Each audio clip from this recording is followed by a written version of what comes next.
Sorry, guys. Shit. I just recorded this video and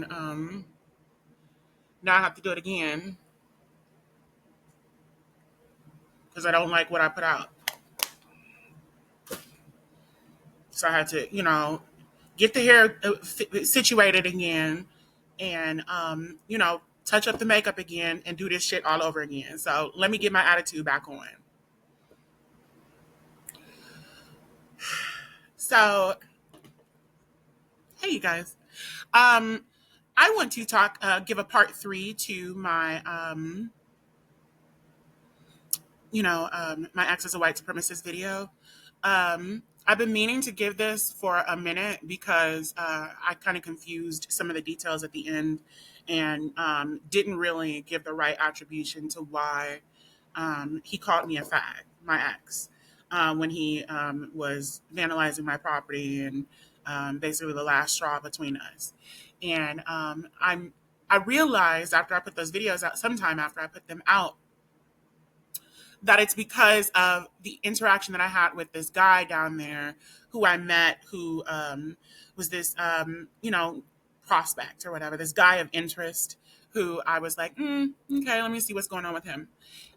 Because I was sick of being treated, badly and like a house bitch by my ex. And I was sick of his white supremacist shit. And, I was down in a, white supremacist ass area. So, um, I had to, even though I wanted to find someone else to engage with, I only had so many options. So I met this guy. I'm pretty sure, is Arab. Um, he looked like he could have been Arab or Latino. I think he was Arab though. He looked pretty Arab, and he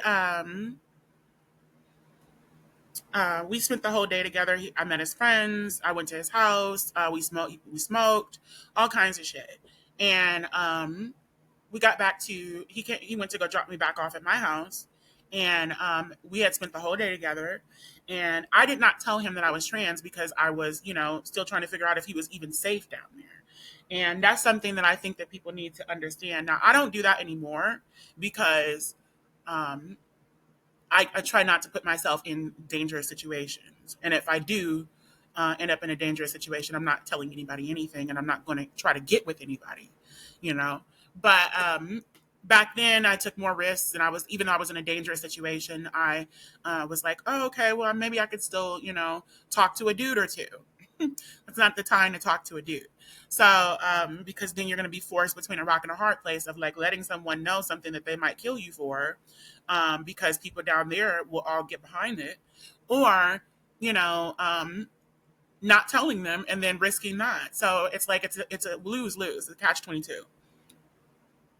But when he was dropping me off at the house, I guess I felt safer and I felt more like I could tell him and whatever the case was. So I let him know. And he was like, "Are you fucking serious?" And I was like, and I started to see where it was going, and I was like, okay, yeah, I'm gonna go ahead and leave that out. So I got out his car, and he's like, "What do you think this, and so and so and so?" He starts going off, and he's yelling in the front. And remember, I lived at the in the only house that was on Crow Lane at the very end of the street, in the penthouse of my uh, ex's stepfather's house. So what do you call it? He comes out the house, and so do a whole bunch of other people or whatever, because there were usually congregations in his house at night, usually, or throughout the day. And what do you call it? Basically, just exposes what I just exposed to him, to everybody who had not known anything about that all of the months that I had been living there. And just my tea was up. So that is why the dude called me a faggot when me and my ex got into it, some weeks later or months later or whatever the case may be. I think it was a few weeks later. That's why that happened, because he already was dealing with the fact that I was exposed for who I was, and people were calling him me his girlfriend. So like people knew, even his stepdad was calling me his girlfriend, even though he was hitting on me at the same time. So everybody knew that that we were connected in some way. I mean, the fact that you're letting me stay with you down here in, this place and all this other stuff, like, it spoke a lot of volumes. So I think he was embarrassed because he was ashamed of me being who I am, and the fact that he was interacting with me in that capacity. And it's just a damn shame. But what do you call it? Yeah, I just wanted to give that little tidbit so that everyone could understand what's going on and all this other stuff. Because especially with this being such a big situation, with him being a white supremacist, I don't want people to be like, oh, okay, well, she made him a white supremacist by, you know,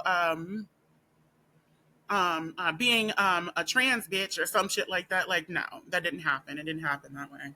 The reason that he is a white supremacist has nothing to do with me being trans.